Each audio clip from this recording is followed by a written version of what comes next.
ओम नमो भगवते वासुदेवाय। लोकगुरु भगवान ब्रह्मदेवांनी नाना प्रकारे समजावल्यामुळं प्रबळ पराक्रमी असा आजीराज महाराज पृथू यांनी 100 अश्वमेध यज्ञाचा आग्रह सोडला आणि इंद्राच्या बरोबर प्रेमपूर्वक संधी सुद्धा केला। त्यानंतर यज्ञाच्या अखेरीला अवभृत स्नान करून ते निवृत्त झाले यज्ञापासून आणि त्यानंतर त्यांनी केलेल्या यज्ञांमुळे ज्या ज्या देवता तृप्त झाल्या होत्या त्या सगळ्या देवतांनी त्यांना अभिष्टाचे वर दिले।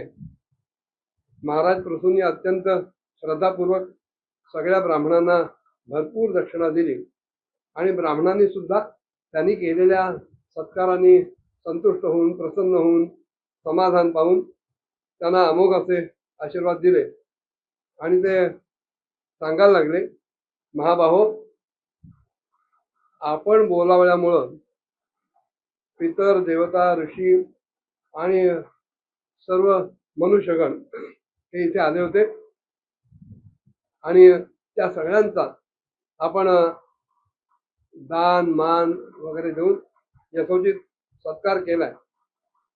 मैत्रीजी विदुरांना म्हणाले की 99 यज्ञांमुळे यज्ञभुक्ता यज्ञेश्वर भगवान विष्णू यांना सुद्धा अतिशय आनंद झाला, ते प्रसन्न झाले आणि त्यांनी इंद्रासह तिथे उपस्थित होऊन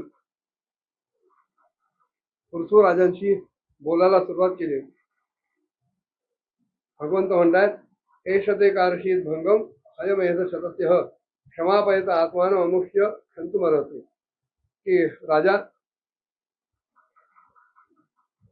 ह्या इंद्रानं तुझ्या या 100 अश्वमेध यज्ञांच्या संकल्पामध्ये काही विघ्न निर्माण केलं। आता हा इंद्र तुझ्याकडे क्षमा याचना करतोय, तू याला क्षमा करा दे। नरश्रेष्ठा, श्रेष्ठ माणसं साधू आणि सद्बुद्धी संपन्न असतात आणि ते कधी दुसऱ्या जीवांशी द्रोह करत नाही, त्यांचा द्वेष करत नाहीत, कारण त्यांना माहिती आहे की हे शरीर म्हणजे आत्मा नव्हे। जर तुझ्यासारखी माणसं माझ्या या मायेला मोहित होऊन विचित्र वागायला लागली तर ते योग्य नव्हे आणि तशी जर वागायला लागली तर आपल्याला समजून येईल की पुष्कळ दिवस पर्यंत ह्या ज्ञानीजनांच्या सेवेतून योग्य तो लाभ न होता केवळ श्रमच कष्टच हातात आले। अतः कायमम विद्वान अविद्या कामकर्मभी आरब्ध इति नैवास्मिन् प्रतिबुद्धोनुषज्यते। ज्ञानवान माणसं या शरीराला अविद्या वासना आणि कर्मांचाच पुतळा समजतात आणि म्हणून त्याच्यात ती कधी आसक्त असत नाही, त्याच्यात रमत नाही आणि अशा प्रकारे जो या शरीरातच आसक्त नसतो असा जो विवेकी पुरुष आहे त्याच्यामुळं घर पुत्र धन इत्यादी मध्ये कुठल्याही प्रकारची ममता नसते। जो विवेकी आहे तो त्या ठिकाणी ममता राखत नाही, पण जो अविवेकी आहे तो मात्र घर पुत्र धन इत्यादींमध्ये आपली ममता राखतो, ममत्व राखतो। एक शुद्ध स्वयं ज्योतिर्निर्गुणोसु गुणाश्रयः सर्वगुणावृत साक्षी निरात्मात्मात्मनस्परः।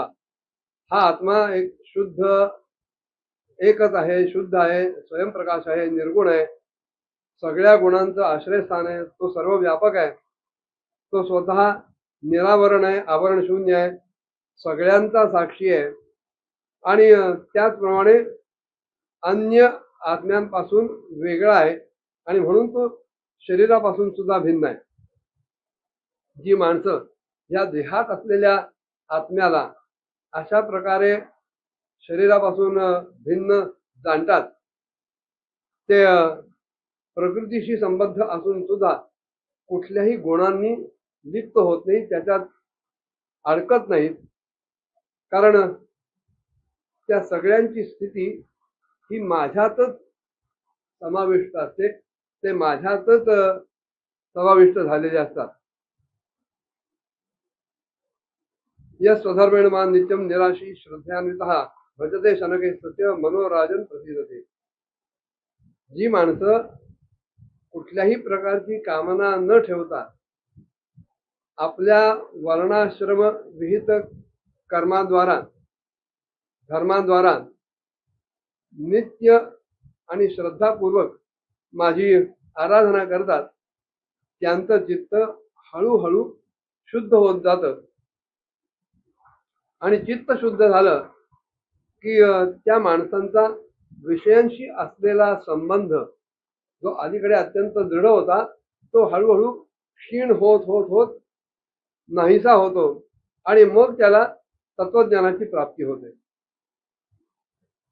मग मात्र तो माझी जी समतारूप स्थिती आहे त्या स्थितीला तो प्राप्त होतो आणि हीच परमशांती ब्रह्म किंवा कैवल्य स्थिती आहे. जे लोक हे सगळं जाणतात की शरीर ज्ञान क्रिया आणि मन यांचा साक्षी असून सुद्धा कूटस्थ आत्मा या सगळ्यांपासून अलिप्त असतो, निर्लिप्त असतो, त्यांनाच हा कल्याणमय मोक्ष मार्ग अनुसरता येतो आणि अंतिम मोक्षपद त्यांना प्राप्त होतो. उदासीन विवाध्यक्षम द्रव्यज्ञान क्रियात्मनाम कूटस्थम इमम आत्मानम जो वेदापनोती शोभनम. अन्य कोणालाही हे मोक्षपद प्राप्त होऊ शकत नाही. भगवंतानी अजूनही काही प्रकारे या राजाला उपदेश केला, त्याच्याशी संवाद साधला. भगवंत पुढे काय म्हणाले पुढच्या भागात बघूया. ओम नमो भगवते वासुदेवाय.